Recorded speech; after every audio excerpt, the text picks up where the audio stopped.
Ito na po ang Yamaha Nmax 2020. Ang daming nag-abang dito mula Apari hanggang Hulo. Sa wakas, it's about time. Es is Zeit. Equasyora. Iyo shishi hola. Ay salamat ni abot na. Maragsakan nak si Mang Peten. Ay apo, okay na.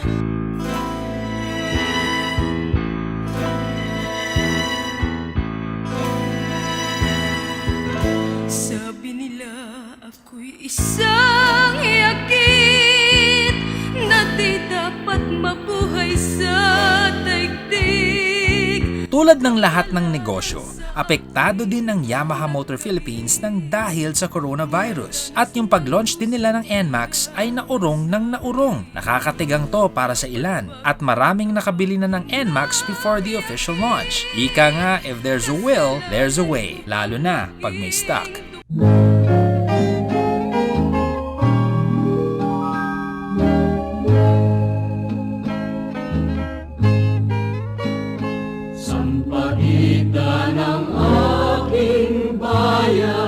Liquid-cooled po siya, 4-stroke, single overhead cam, 4 valves, single cylinder, 155cc, maximum horsepower 11.3 kilowatts at 8,000 RPM, maximum torque 13.9 Nm, electric start siya, wet sump, 1 litro lang ng oil, makakapag-change oil ka na, at fuel injected syempre. Ang mga kulay sa standard Nmax 2020, meron po tayong Phantom Blue, Matte Red, and Midnight Black. Sa ABS version naman, same colors din at may dagdag lang na camo na gamit natin ngayon. Gaya ng sabi ko noon, we can get creative with the colors and make it more Pinoy, like Maliksi Blue, Mainam Red, or Maginoo Black. Diba? Parang kalye lang sa Teachers Village QC.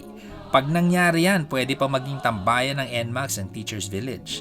Saan tayo mga pre? Pare, dun tayo sa Maginoo Black. Bawal ibang kulay ha? Okay.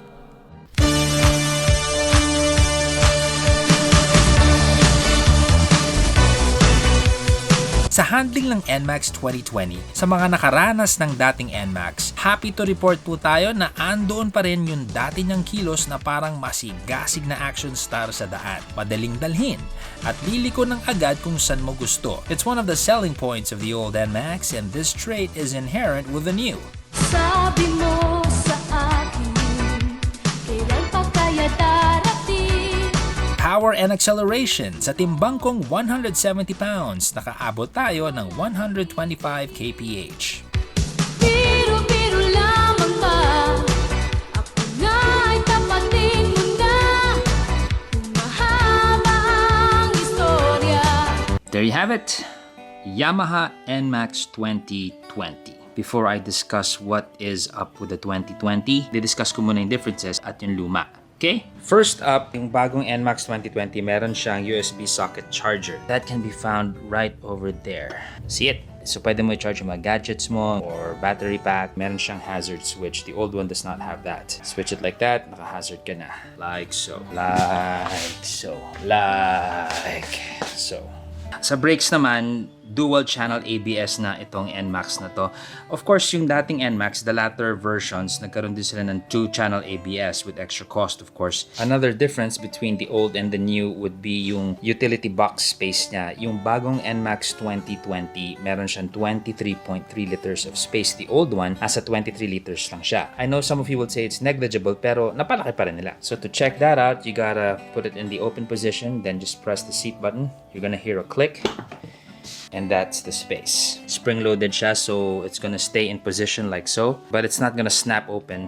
You can just open it and then it's going to stay just like that. Like magic. Okay, let's see what kind of helmet can fit in here. That's... And there you go. It fits. Full face helmet, nakabaliktad. So if you're gonna put it in this position and maarte ka sa helmet mo at ayaw mo siya mag-gas, uy, wawa ko naman nagas-gas. Ang nilalagay ko dito usually is yung rubber placemat that goes under your plate during dinner time. Yung mga butas-butas na rubber. It won't take up too much space, super nipis. You just cut it out para hindi magasgas yung precious helmet ninyo. Chinelas check, as you can see, just for a matter of perspective. I am a size 11. Alam niyo naman ang mga sinasabi nila sa mga malalaki ang paa. Can fit a lot of things in there. Let's take a look at the fuel tank capacity again. Press the fuel button. That thing goes up, nice and very responsive. Time for some slow-mo. Pretty secure, especially when it's down there. Wala naman tayong naririnig na kalampag whatsoever. That's the gas cap, that's where you fuel up. Yeah, you got some gas. So yung gas tank is gonna be in this area. That's a good thing kasi syempre yung bigat ngayon sa motor is gonna be in this part. So low center of gravity, that's a great thing pag handling. So another difference is yung laki ng tangke. Yung dati, 6.6 liters lang. This one is 7.1 liters. That's a sizable jump. So okay yun.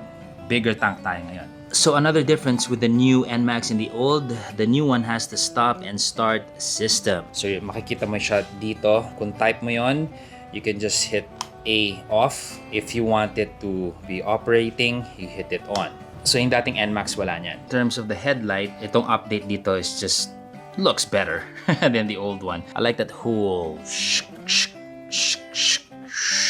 look, and it's just saying, hey man, I'm a new Nmax. So LED headlight siya, signal lights hindi. Same with the rear, different layout, but LED, ito hindi LED. And in terms of the gauge, that is obviously different. So let's take a look at it. So with the new gauge sa Nmax 2020, kita nyo naman it's a more square design with a little The old one, medyo bilogish. Diba? I'm trying to see if you can make a teng-teng. So, nilinis nila yung buong layout. Wala ka makikita mga buttons dito to control anything over here. I mean, there's nothing. What you can do is you just gotta press this. I mean, it's really hard to miss. Makikita mo, may nakalagay menu, may arrow. Whoop! Ito yun. This is where I can basically go everywhere. So, trip 1, trip 2, and then of course the battery voltage, oil, your V-belt, and your odometer, fuel economy. Let's go back to the whole part here. So this means, kunyari nag-oil change ka na, ito yung trip meter nun. Kunyari gusto mo mag-change oil na 1,000 kilometers, makikita mo na, gusto ko na mag-change oil. May palatandaan ka without having to worry about trip 1 or trip 2. Same with your V-belt. Meron ka din odometer specifically for the V-belt para kung kailangan mo ng palit, may palatandaan ka. So okay din siya, wala ka masyadong iniisip or kino-compute. Let's go back to the odometer. 0 kilometers. Hindi pa ito nagagamit. I-break in na yan, di ba? So yung mga similarities naman nila, like for the engine, pareho silang blue core, pareho silang may smart motor generator, pareho silang may variable valve actuation. So of course, keyless entry tayo. This is like gonna be your emergency key. So keyless siya, very easy to operate. Pipindutin mo lang to. And once you hear a toot toot, you can now press down and you'll see this light go up with that key sign, and that means you are in close proximity to the bike. So you can now go to the on position, tapos andar. Ay, mandar. Kinabahan ako doon bakit hindi umandar? It's because of the side stand. Another safety feature. So that is the Nmax 2020. Nagpa-purr ng parang isang puting na kontento, nakakainom lang ng gatas sa kanyang nanay. Let's take a listen.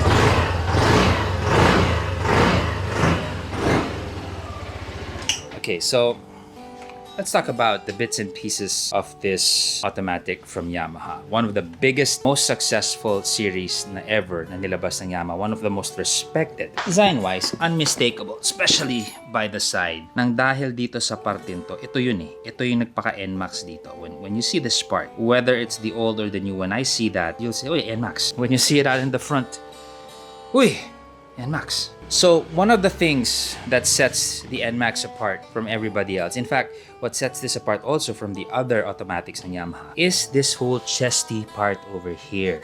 This layout, especially kung paano nila ginamit itong particular type of plastic na to, which is not too matte, but it's not too shiny either. It's just giving off this sheen. Para rin siyang pseudo leather. One of the things that I really like is how this whole thing is just sitting there like it's saying na, oh, taga dito ako, I belong here. It totally complements everything. Dito, it's that whole look. Sobrang gusto ko siya. The switches, dito magpo-fall short yung Nmax. This is priced in a certain segment, diba? Mas makikita mo sa higher priced Yamaha na automatics, like for example yung T-Max, diba? Iba talaga yung switches doon. Iba yung klase ng plastic din dito. I'm not saying that this is a bad thing, this is okay, but not as good as the bigger displacement automatics ng Yamaha. The grips are okay, but I would probably be changing this to something with more ridges and something na mas makapit pa ng konti. I'm not sure because sobrang bago siya. The mirrors and the stems are also okay, but probably change that in something more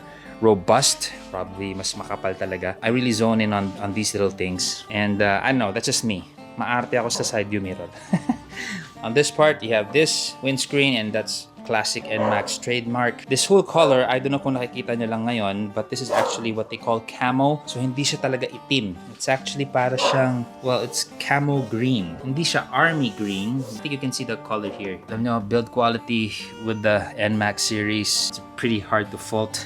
At its price point and what it's offering. Sobrang natutuwa ako na dual channel ABS is, you know, hindi siya parang afterthought na lalagyan ba natin ng ABS to or pag-isipan natin o ilang taon pa bago. Talaga nilabas na nila, may ABS na. Please consider buying the ABS version because, my goodness, ABS saves lives. Tandaan yan. So ngayon, Zach, paano yan? Pag ito kasi keyless entry tapos naiwan ko nasa open position, ano mangyayari? Well, I'll show you. So, kunwari, iniwan mo siya dyan, di ba? This thing will be beeping after a few seconds. Let's wait for it. While waiting for it, I'm just gonna put that back in there.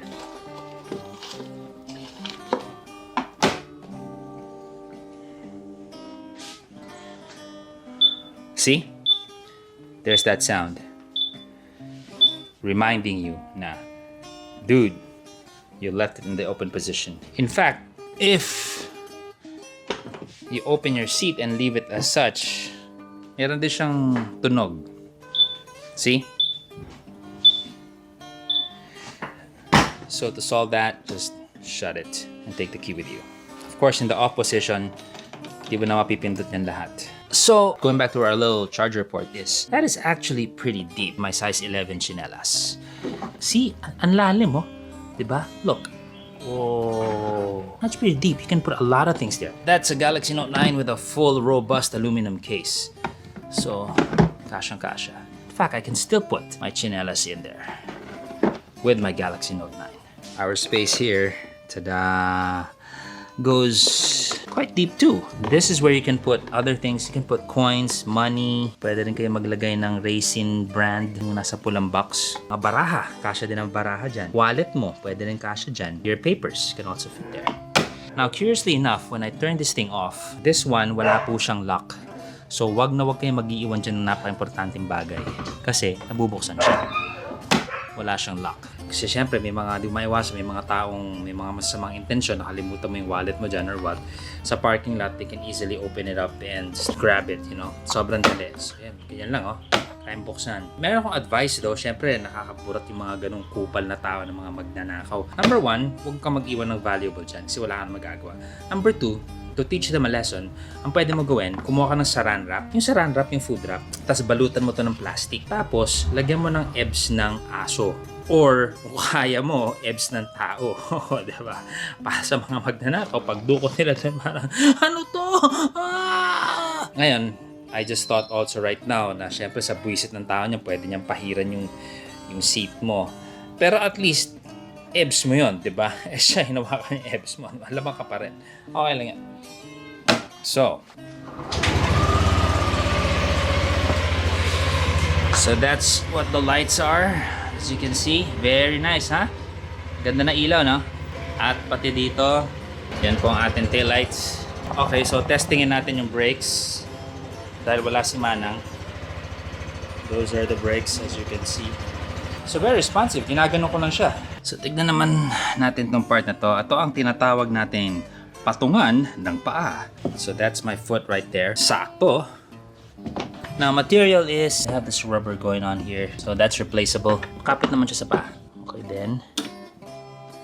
Seat upholstery. Ito rin. This is something I will probably change. Ito rin yung sinasabi ko, yung X-Max noon na ginamit ko. Yung grabe, sobrang ganda ng upholstery ng seat. But then again, the Yamaha Nmax is set at a certain price point.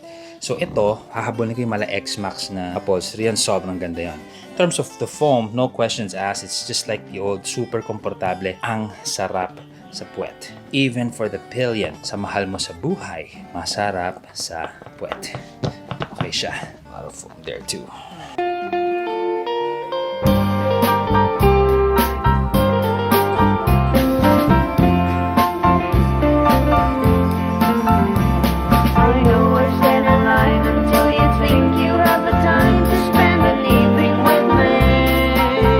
Suspension. Mas firm ang ride ngayon ng Nmax, bagay sa mga lapat at maayos na daan. Maaari din itong hindi bumagay sa panlasa ng ilan, nang dahil hindi naman lagi maayos ang daan natin at puro uka at lubak at hindi naman araw-araw ay malapit ng eleksyon. Kaya kung mas type mo ay less sportier and less aggressive, more casual riding pang araw-araw, mas komportable, you can swap him out for something with more damping and yield.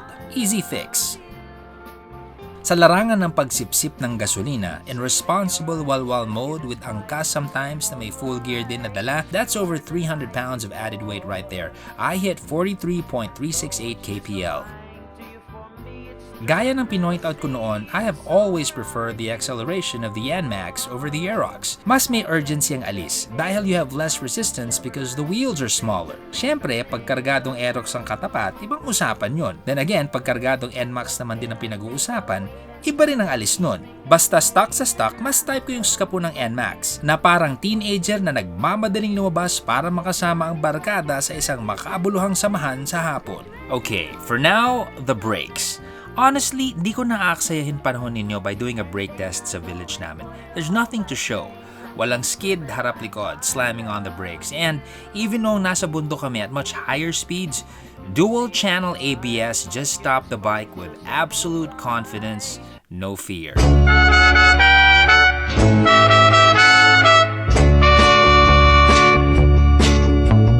Sa isang binyagan, noong ako ay nakumbida, ako ay may nakilala, ngalan ay Candida.